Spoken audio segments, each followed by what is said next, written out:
ایک بھائی سوال پوچھتے ہیں، ہمارے ہاں عورتوں میں مشہور ہے کہ چھوٹا بچہ جو صرف دودھ پیتا ہو، غذا کھانا شروع نہ کی ہو، وہ بچہ چاہے لڑکی ہو یا لڑکا، اس کا پیشاب ناپاک نہیں ہے۔ یہی وجہ ہے کہ چھوٹے بچے اگر کپڑوں پر پیشاب کر دیتے ہیں تو بچہ کی ماں، بہن وغیرہ اس کے دھونے کو ضروری نہیں سمجھتی۔ کیا یہ صحیح ہے؟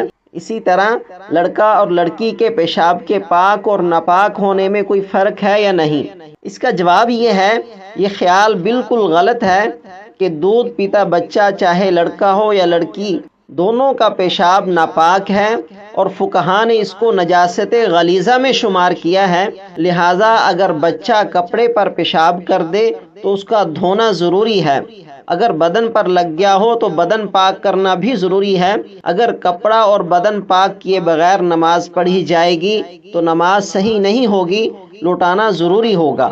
اور اسی طرح لڑکے اور لڑکی کے پیشاب میں بھی کوئی فرق نہیں ہے کہ لڑکے کا پیشاب پاک ہے اور لڑکی کا پیشاب ناپاک ہے۔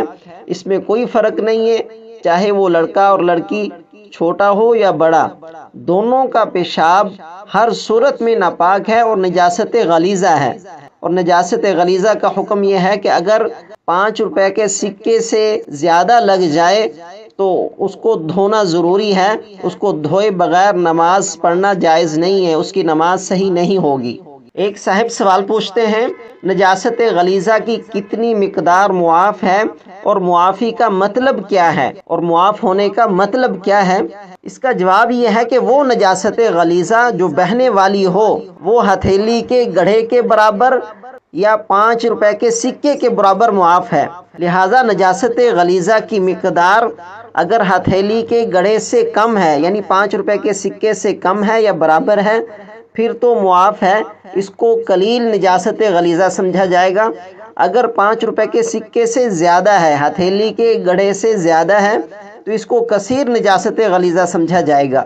تو اگر نجاست غلیظہ کثیر ہوگی تو اس صورت میں اس کے ساتھ نماز پڑھ لی تو نماز نہیں ہوگی، اس نماز کو دوبارہ پڑھنا ضروری ہوگا۔ اگر نجاست غلیظہ پھیلاؤ میں ہتھیلی کے گڑھے سے یعنی 5 روپے کے سکے سے کم ہے اور اس کے ساتھ نماز پڑھ لی تو نماز ہو جائے گی، دوبارہ لوٹانے کی ضرورت نہیں ہے۔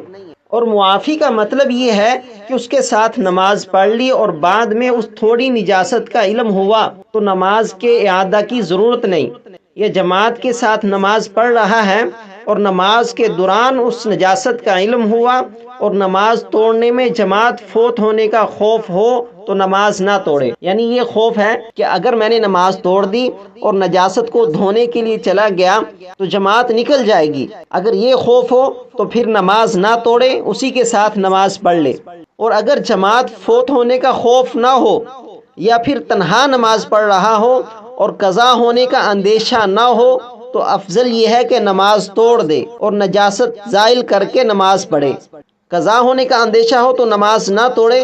معافی کا یہ مطلب نہیں ہے کہ دھونے کو ضروری نہ سمجھے، بلکہ پہلی فرصت میں اسے دھو لینا چاہیے۔